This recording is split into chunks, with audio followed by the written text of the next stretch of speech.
Mounting the motor is our next step. You'll need box 2, bag 8, your motor mount. I found it easier for me to take the mount out of the frame. And then you'll need your motor, which is in box 1, if you have the kit that comes with the motor. Alright, first thing we're going to do is I'm going to run the 11T pinion. Make sure that you're clean of anything on the motor that might have got in there in the packaging. Okay, we're good. Make sure there's nothing around that'll get stuck to the magnets on you. There's a flat spot. Make sure that your pinion goes on the flat spot. Now we're going to want to lock tight the grub screw.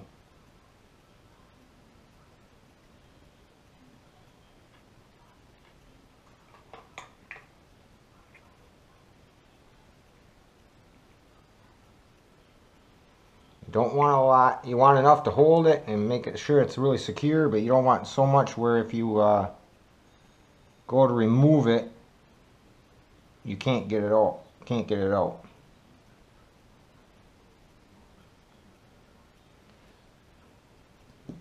Now we're going to set our micrometer to 14.5 millimeters. Here we go. 14.5, just like the book says. And we're going to go from the bottom of the motor to the top of the pinion. We'll snug that up a little bit more. Make sure we're on the flat spot. Yep. We'll just snug it. Oh, look at that. Right on the money. So we'll go ahead and tighten that down.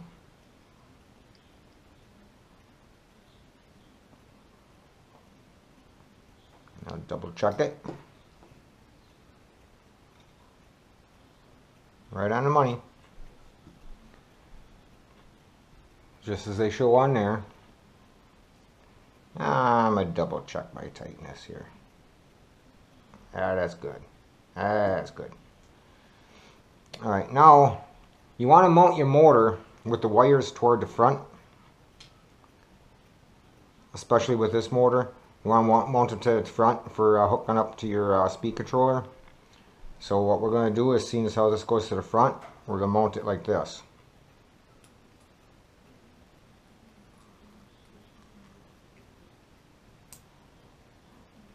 And like I said, for me I found it's easier to have it out because of this right here. Alright, we're going to want to run some...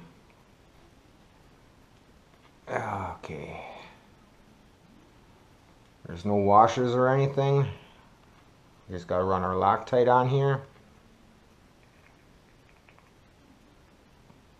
Again, I went through and I cleaned up the...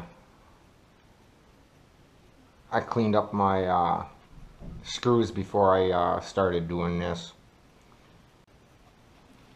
I'm sorry, I tipped down. I had to kind of adjust my glasses for looking in.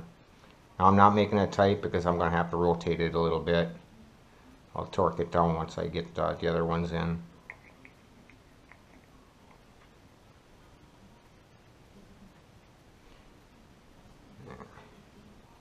Yeah, because I'm going to have to rotate it a little bit here.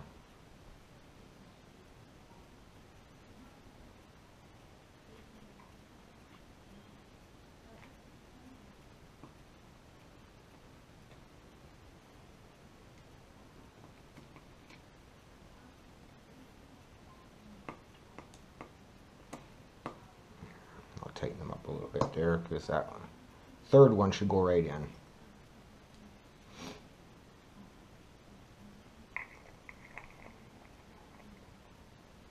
Whoops. Don't need that much, or if I want to go to do maintenance, I won't be able to get it off.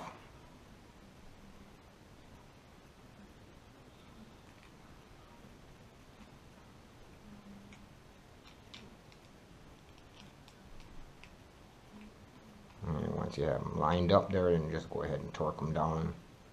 I do a star pattern, that way it torques evenly.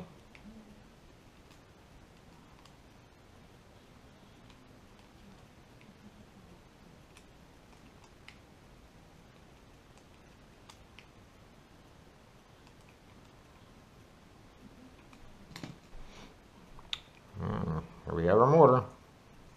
Now we can install it in the frame. Now again, these we don't lock tight yet because we have to set lash and stuff like that, so we're just sliding her down inside.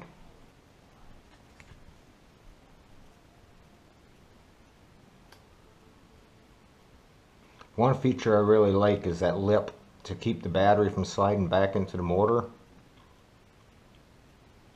That's one feature I really like about the OXY. Don't have to worry about your LiPo sliding back into the motor. So that's what we have there. Motor's mounted. Next thing is speed controller, and I'll be doing that later. I have to solder on my battery plugs before I put it in. That way it makes it easier. That's another one where some of the beta testers found it's easier to take the battery tray off, mount the speed controller onto it, and then mount it back in. So, but there we have it so far. That's pretty much the frame assembly, and we'll be going on to the next steps.